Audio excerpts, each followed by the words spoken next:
আখিরাতে প্রশংসাকারী, তিনি প্রজ্ঞাবান ও সর্ববিষয়ে অবহিত।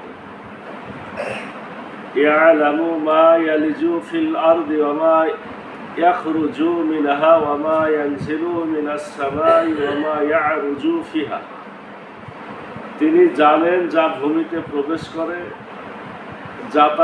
যা তা থেকে নির্গত হয়, যা আকাশ থেকে নাজিল হয় এবং যা কিছু এতে উত্থিত হয়। আহুয়া রহিমুল গফুর, আর তিনি পরম দয়ালু, অতি ক্ষমাশীল। وقال الذين كفروا لا تأتنا الساعة, আর কাফেররা বলে আমাদের নিকট কিয়ামত আসবে না। قل بلى وربي لتأتينكم, বলো হ্যাঁ আমার প্রতিপালকের শপথ, নিশ্চয় তোমাদের নিকট তা আসবে। আলিমিল গায়ব, তিনি অদৃশ্য সম্পর্কে সম্পূর্ণ অবগত। লা ইয়াযুবু আনহু মিসকালু যাররাতিন ফিস সামাওয়াতি ওয়ালা ফিল আরদি, তার অগোচরে নাই আকাশমণ্ডলীয় পৃথিবীতে অনুপরিমাণ জিনিস। ওয়ালা আসগরু, কিংবা তার চেয়ে ছোট।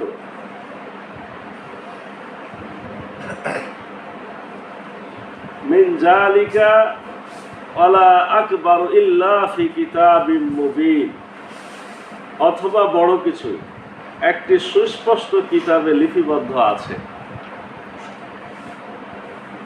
লিয়াজিয়াল্লাযীনা আমানু ওয়া আমিলুস সালিহাত, এটা এজন্য যে যারা মুমিন ও সৎকর্ম পরায়ণ তিনি তাদের পুরস্কৃত করবেন। উলাইকা লাহুম মাগফিরাতুন ওয়া রিজকুন কারীম, তাদের জন্যই আছে ক্ষমা ও সম্মানজনক রিজিক। আল্লাযীনা সাউ ফি আয়াতিনা মুআজিজিনা উলাইকা লাহুম আযাবুম মির রিজসিন আলীম, আর যারা আমাদের আয়াতকে ব্যর্থ করার প্রচেষ্টা চালায় তাদের জন্য রয়েছে ভয়ঙ্কর যন্ত্রণাদায়ক শাস্তি। ওয়ায়ারাল্লাযীনা উতুল ইলমা আল্লাযী উনসিলা ইলাইকা মির রাব্বিকা হুয়াল হক, আর যাদের জ্ঞান দেওয়া হয়েছে তারা দেখে যে তাদের প্রতিপালকের নিকট থেকে তোমার প্রতি যা অবতীর্ণ হয়েছে তাই সত্য। ওয়াহদি ইলা সিরাতিল আজিজিল হামিদ, আর এটা মহাপ্রতাপশালী ও প্রশংসনীয় আল্লাহর দিকে পথ নির্দেশ করে। وقال الذين كفروا هل ندلكم على رسول ينبئكم إذا مزقتم كل ممزق, আর কাফেররা বলে আমরা কি তোমাদের এমন ব্যক্তির সন্ধান দেব যে তোমাদের সংবাদ দেয় যে তোমাদের দেহ সম্পূর্ণ ছিন্ন বিচ্ছিন্ন হয়ে পড়লেও ইন্নাকুম লাফি খালকিন জাদিদ, তোমরা অবশ্যই নতুন সৃষ্টিরূপে উত্থিত হবে। আফতারা আলাল্লাহি কাযিবান আম বিহি জিন্নাহ, সে কি আল্লাহ সম্পর্কে মিথ্যা উদ্ভাবন করে অথবা সে কি পাগল? বালিল্লাযীনা লা ইউমিনুনা বিল আখিরাতি ফিল আযাবি ওয়াদ-দালালিম বাঈদ, বস্তুত যারা আখিরাতে বিশ্বাস করে না তারা শাস্তি ও সুদূর প্রসারী পথভ্রষ্টতার মধ্যে রয়েছে। আফালাম ইয়ারাউ ইলা মা বাইনা আইদিহিম ওয়া মা খালফাহুম মিনাস সামাই ওয়াল আরদ, তারা কি তাদের সামনে ও পিছনে আকাশ ও পৃথিবীতে যা আছে তার প্রতি লক্ষ্য করে না?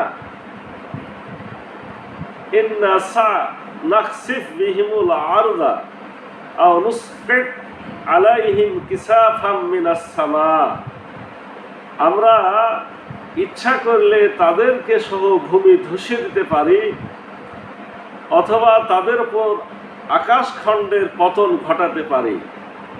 ইন্না ফি যালিকা লাআয়াতাল লিকুল্লি আবদিন মুনিব, প্রত্যাবর্তনকারী প্রতিটি বান্দার জন্য এতে অবশ্যই নিদর্শন রয়েছে। আজকে আমরা নতুন একটা সূরা সাবা শুরু করছি। সূরা সাবার আমরা প্রথম রুকু তেলাওয়াত অর্থ বললাম।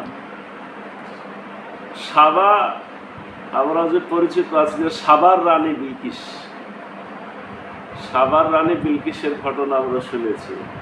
সুলাইমান নবী যাকে আপনার জিন দিয়ে তুলে নিয়ে এসেছিলেন।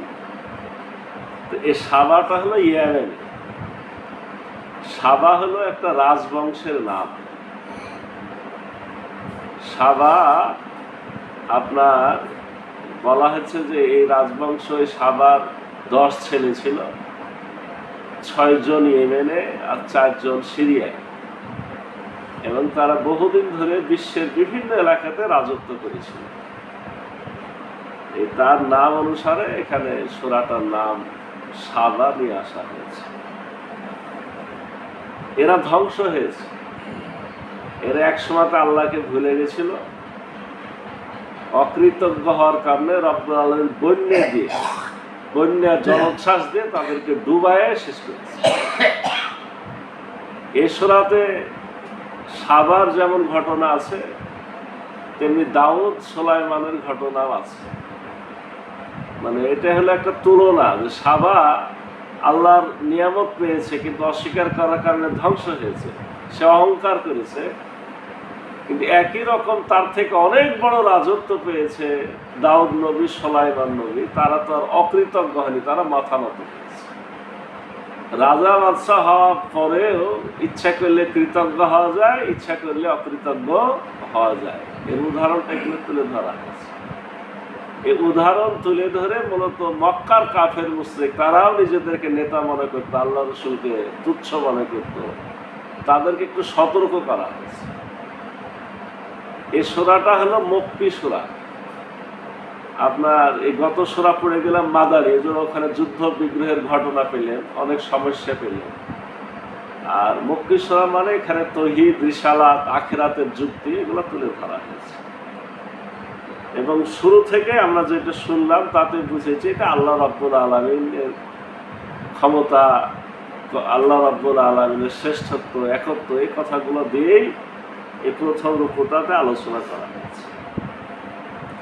সূরাটা মক্কি জিন্দেগির মাঝামাঝি সময়ে, যে সময়ে আপনার অত্যাচার নির্যাতন শুরু হয়েছে, তবে কঠোর নির্যাতন তখন আসেনি। এরকম মক্কি জিন্দেগির মাঝামাঝি সময়ে সূরাটি নাযিল হয়। আসলে আমরা যে আয়াতগুলো পড়েছি এখানে বেশি ব্যাখ্যার কিছু নাই।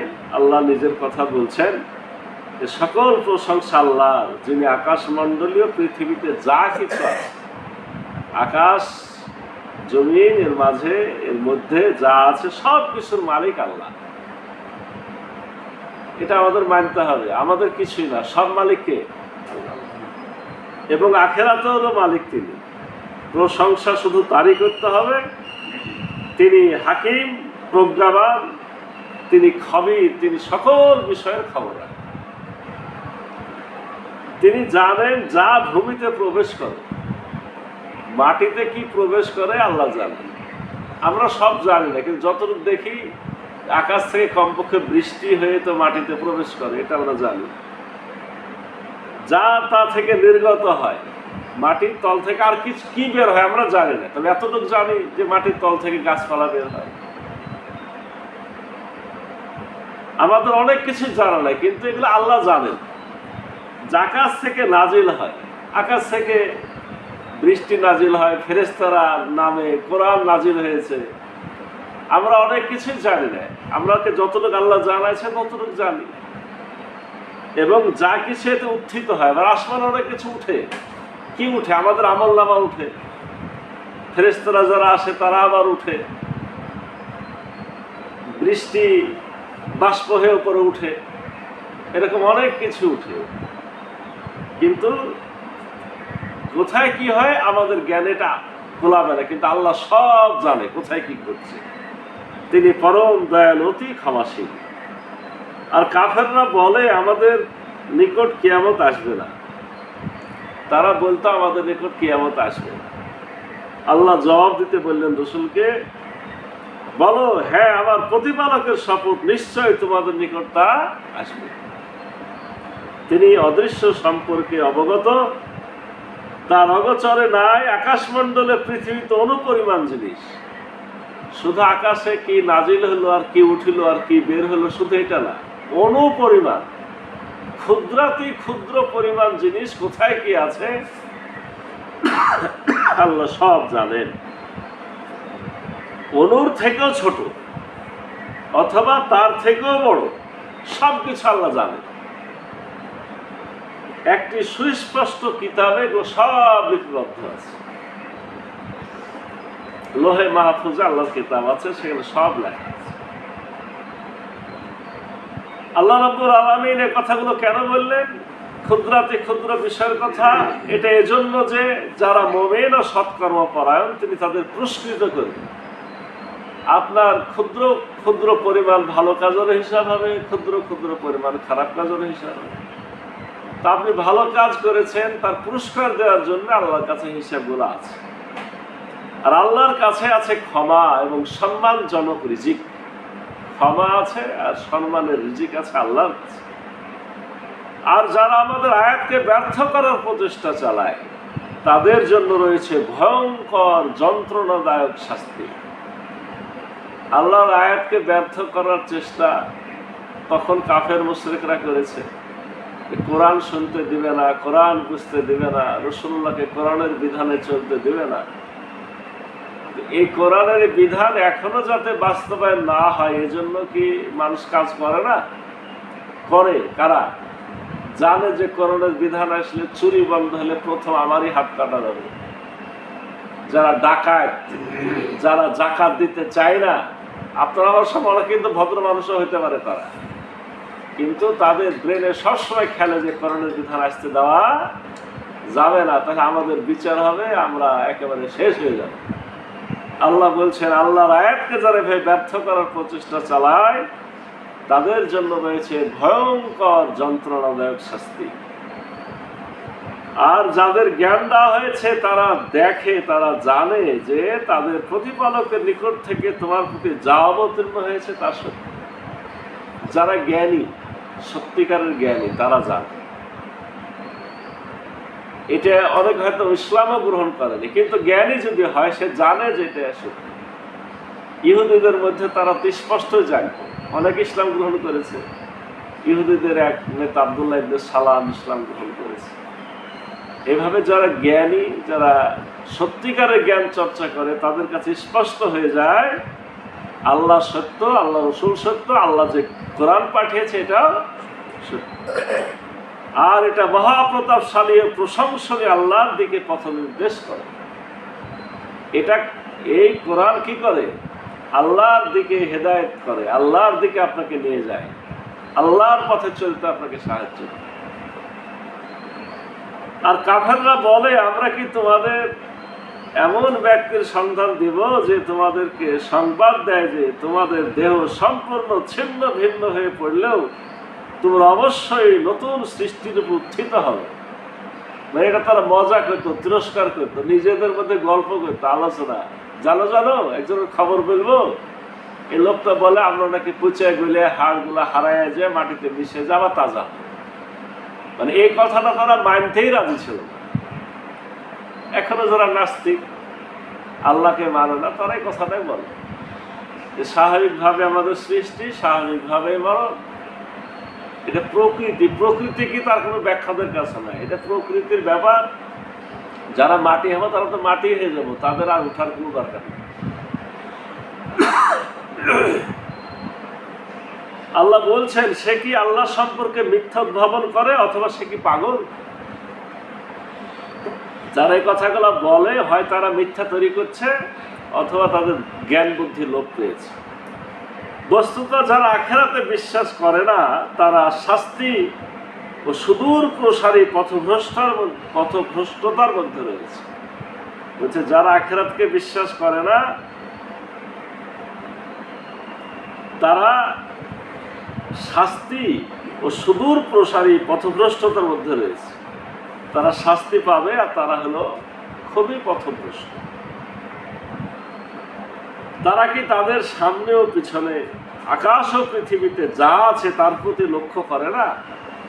যে তারা যে মিথ্যা উদ্ভাবন করছে, তারা কি একটু খেয়াল করে না তাদের সামনে, তাদের পিছনে, আকাশে, জমিনে যা কিছু আছে? আমরা যদি ইচ্ছা করি এখনই তাদের এই ভূমিটাকে ধসায় দিতে পারি। আল্লাহ ওদেরকে বলেছে, আমরা এখানে যে আছি, সাধারণ যাদের জ্ঞান আছে, ভূগোলের জ্ঞান, এই পৃথিবীর নিচে তো ফাঁকা জায়গা আছে, মাটি আছে, পানি আছে। আল্লাহ ইচ্ছা করলে জানে এখনই নামা দিতে পারে। আপনারা এখানে 20 ফুট 30 ফুট পাইপ পুতলে পানি কেন পান? তাদের নিচে পানি আছে। তো পানির উপরে তো আমরা ভাসছি, ধাম করে যদি আল্লাহ বসায় দেয়, কিছু করার আছে? কিচ্ছু করার। আল্লাহ দেখেন বলছে, আমি ইচ্ছে করলে তো এখনই তাদের ভূমিসহ তাদেরকে ধসিয়ে দিতে পারি, অথবা আকাশ খণ্ডের পতন ঘটাতে পারে। আকাশ থেকে একটা খণ্ড এসে পড়বে, আমরা ধ্বংস হয়ে যাব। বড় বড় পাথর আসমানে ভাসে, এটাকে বলে স্টেরয়েড। আপনার আকাশে বিশাল বিশাল পাথর, কয়েক মাইল ওজনের লম্বা পাথর ভাসছে। মাঝে মধ্যে বিজ্ঞানীরা তখন দেখে, গবেষণা করে, এই পৃথিবীর পাশ দিয়ে চলে গেল, এই আঘাত করে ফেলতে পারে, ওরা কিন্তু ভয় পায়। কিন্তু এইভাবে রব্বুল আলামিন দুনিয়ার সৃষ্টি থেকে এখন পর্যন্ত এরকম আসমান থেকে অনেক কিছু নিচে পতন ঘটে, কিন্তু আল্লাহ রব্বুল আলামিন সেটাকে আমাদের জন্য নিরাপদে রেখেই সরায় নেয়। এটা আপনারা যে কোনো সময়তে ওই আপনার গুগলে সার্চ দেবেন স্টেরয়েড, দেখবে যে এই এখনই বলবে যে আজকেরই খবর, একটা স্টেরয়েড আসছে, এই আঘাত যদি করে পৃথিবীর অমুক এলাকা ধ্বংস হয়ে যাবে। এটা বলতেই আছে, কিন্তু আঘাত তো করে না। আল্লাহ বলছেন, যদি আমি চাই একটা পাথর ফেলবো, তোমরা শেষ। আল্লাহ বলছেন, প্রত্যাবর্তনকারী প্রতিটি বান্দার জন্য তো অবশ্যই নিদর্শন রয়েছে। যা আল্লাহর কাছে ফিরে আসতে চায়, তওবা করতে চায়, তাদের কাছে এই বিষয়গুলা যদি তারা চিন্তা করে, তাদের মধ্যে অনেক নিদর্শন হয়েছে, মানে তাদের ভালো হয়ে যাওয়ার অনেক সুযোগ রয়েছে। রব্বুল আলামিন আমাদেরকে সমস্ত বিষয়ে চিন্তা করে শুধুই মাত্র একমাত্র আল্লাহর দিকে প্রত্যাবর্তনের তৌফিক দান করুন। সকলে মিলে আল্লাহুম্মা আমিন। সুবহানাল্লাহি ওয়া বিহামদিহি, আশহাদু আল্লা ইলাহা ইল্লা আনতা, আস্তাগফিরুকা।